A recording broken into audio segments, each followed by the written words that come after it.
Hello guys and welcome back to my channel. If you're new here, first of all, welcome. I'm glad to host you today. That's what Leaf says. Stole his idea.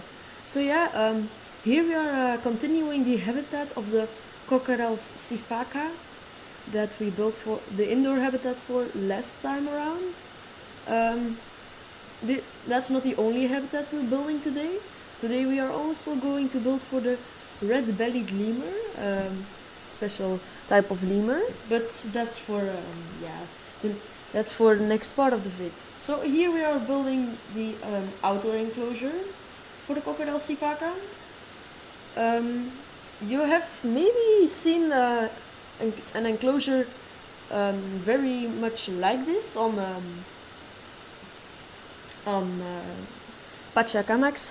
Pacha's channel. Yeah. He also built a monkey island for his sifakas, but it was slightly inspired, but most of it was just my own idea. So here you see I'm color matching it to fit with the Planet Zoo rope. It's not perfect, but from a distance you don't really notice it. I noticed these things aren't climbable, so they don't really use their climbing frame that much, but yeah, it's cool. So here we have the climbing frame. I'm not the best at building them. I just want to use less blueprints in the zoo and try to make my own style of building and upgrade my building. So yeah, here we are filling the moat around the islands with some sand. Later I think I also will add some dirt. So yeah, so we have a few naming ideas. If we have around with a baby boom, we have had a baby boom at Hightower Zoological Park. We have had 3 baby wild water buffaloes, one of which is an albino, so yeah. And then we have 2 baby fossils to name, and yeah. So if you have any name suggestions for them, please leave them down below. Yeah, that's. Here we are building some boxes for the sifaka to hide in. I saw something similar for the crab-eating raccoon at Zoopark Overloon.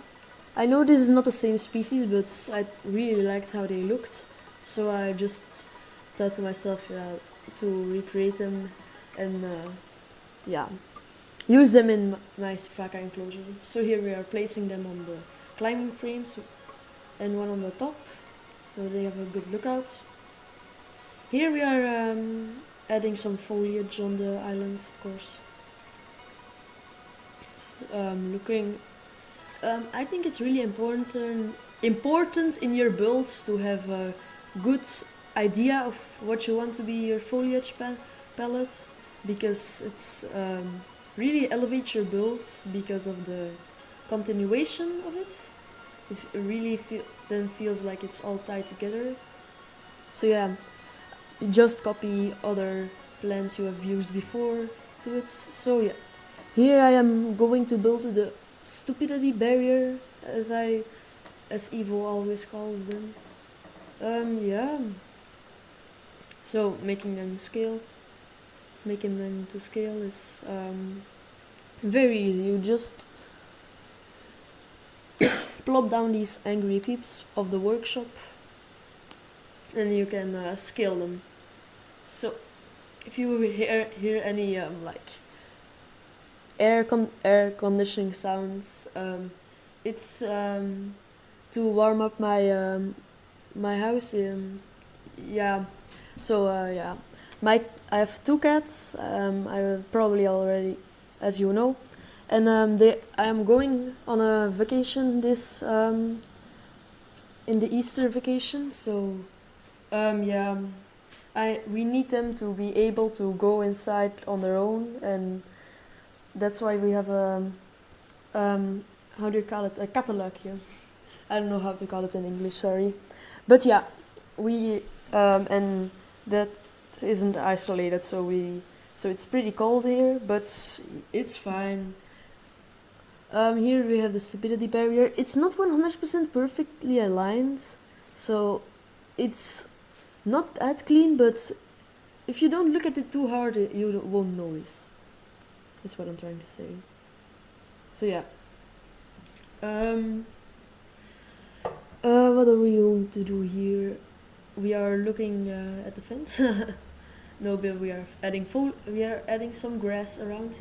Here I was adding more grass because I wanted to cover up the grass that went into the mulch of the first episode we built.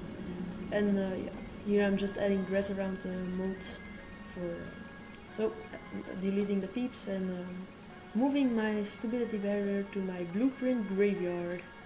I said I didn't want to use that many blueprints, but yeah, rock walls of Caesar made by Caesar Creates. You cannot build a zoo without them. Like, they're so beautiful and realistic that you cannot almost not build without them. So I, of course, am using them. Yeah, so we're lining the entire backside of the moat with them.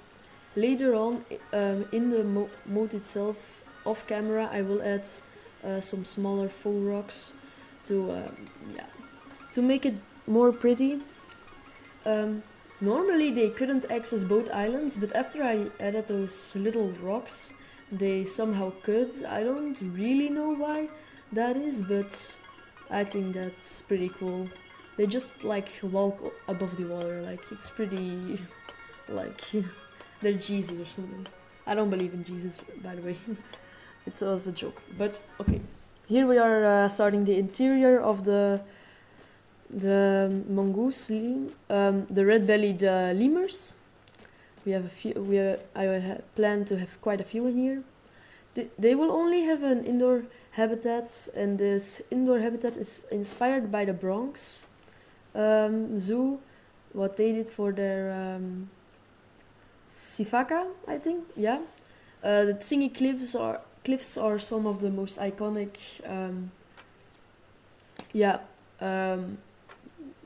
areas in the Madagascar area.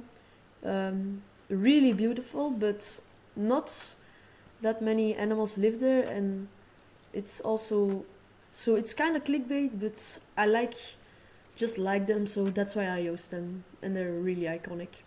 So here we are going to decorate it again with that beautiful texture on the underside of the on the underside of the on the underside of the flower bed. Yeah, sorry, it's very early in the morning. I have to go to school in about 30 minutes or something. So yeah, this is last minute recording as I wanted to do something and I was bored. So yeah. Yeah, so here we are finishing that up, and here we are going to get over to planting some buffalo grass. Yeah, buffalo grass, spam it. And then cabbage trees. They're not from Africa, Madagascar, as I said, but yeah, they just look tropical, and I like them to use them. So something that isn't that fun actually was there was supposed to be a third enclosure in here in this episode, but I forgot to record it. It was a walkthrough enclosure for a lot of Malagasy wildlife and Nile crocodiles. Of course, the saltwater crocodile that's standing for the Nile crocodile, but yeah, you had the Madagascar star tortoise, I think, and Madagascar ibis and stuff, but I did not press record, so it's kind of my own fault, but yeah, that was not really fun to do. I didn't want to redo it, so you're just gonna have to believe me. And at the end of this, we will probably do a full tour of the of this of the mini series of the Malagasy house. We will probably do a full tour of the Madagascar area, and then you will be able to see it. So yeah. I don't know what we're going to build next episode time round, but thank you for yeah, staying with me, and here are some cinematics. Bye!